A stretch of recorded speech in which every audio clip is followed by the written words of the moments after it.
இந்த போராட்டமானது 10 கோரிக்கைகளை வலியுறுத்தி நடைபெறுகிறது. அதில் குறிப்பாக இயக்குநருடைய போற்றுதலுடைய டாக்டர் சேகு தமிழரசன், முன்னாள் தலைவர், முன்னாள் சட்டப்பேரவை தலைவர், முன்னாள் சட்டமன்ற உறுப்பினர், இதையெல்லாம் சமூகத்தை வழிநடத்திக் கொண்டிருக்கின்ற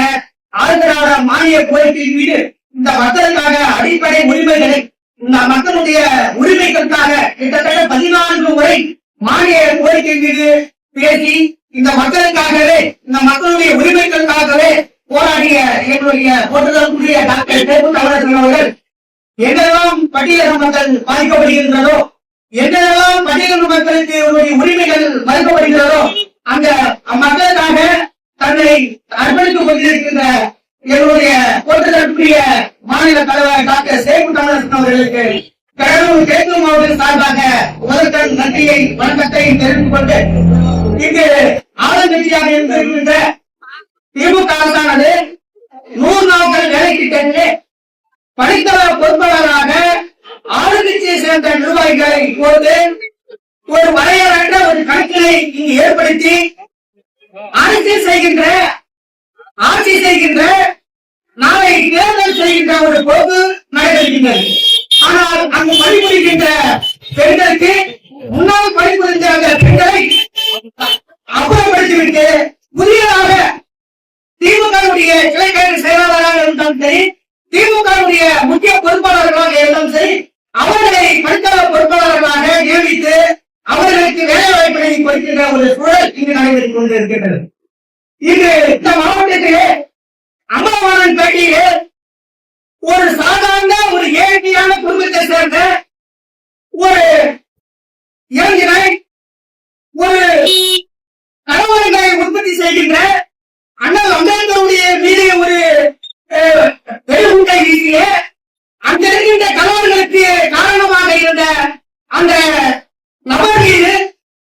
அந்த நபர் அங்க இருக்கின்ற பட்டியலின இளைஞர்களை அப்பட்டமாக சாதி வெறியை தூண்டுகின்ற அளவுக்கு அங்கு பேசிக் கொண்டிருந்தார். அங்கு சாதி வெறியை தூண்டுகின்ற அவர் மீது பல்வேறு வழக்குகள் இருக்கின்ற அந்த தருவாயிலே அங்க இருக்கின்ற இளைஞர்கள் எல்லாம் அவர் வீட்டிற்கு சென்று ஒரு நிர்பந்தம், அதாவது எச்சரிக்கை விடுத்து வருகிறார். ஆனால் அவர் எச்சரிக்கை செய்த அந்த செய்தி மட்டுமே ஊடகத்திலும் ஆட்சியாளர்கள் மத்தியிலும் கேட்கின்றதை ஒழிய அந்த நபர் அங்க இருக்கின்ற பட்டியலின மக்களுக்கு என்ன இழவு செய்தார், அந்த நபர் அங்க இருக்கின்ற மக்களுக்கு என்ன தொழிலை செய்வார் என்று யாருக்கும் தெரியாத செயலாக இருக்கிறது. இந்த காவல்துறையானது இங்க இருக்கின்ற மாவட்ட காவல்துறை கண்காணிப்பாளர்கள் அங்கு என்ன நடைபெற்றது, முழுக்க 2 நபர்கள் 2 இயக்கங்கள் வருகின்ற சட்டமன்ற தேர்தலை முன்னோட்டமாக, வருகின்ற சட்டமன்றத்திற்கு ஒரு முன்னோட்டமாக 2 சாதியை சேர்ந்த 2 இயக்கங்களை சார்ந்த அந்த இயக்கவாதிகள் ஒரு கலவரங்களை உற்பத்தி செய்து தான் வெற்றி பெற வேண்டும் என்ற ஒரு காரணத்திற்காகவே அங்கு கலவரங்களை உற்பத்தி செய்கிற ஒரு போக்கு இங்கு ஏற்பட்டுக் கொண்டிருக்கின்றது. இந்த மாவட்ட ஆட்சியாளர்கள் என்ன செய்திருக்க வேண்டும், காவல்துறை கண்காணிப்பாளர்கள் உண்மை நிலவரத்தை அது என்ன நடந்தது, அங்கு நடைபெறுகின்ற கலவரங்கள் என்ன என்று அங்கு விசாரணை செய்து உண்மை குற்றவாளிகளை கைது செய்திருக்கிறார்கள். நாங்கள் மனதார பாராட்டுவோம். ஆனால் ஒன்றுமே புரியாத ஏக வயதிலே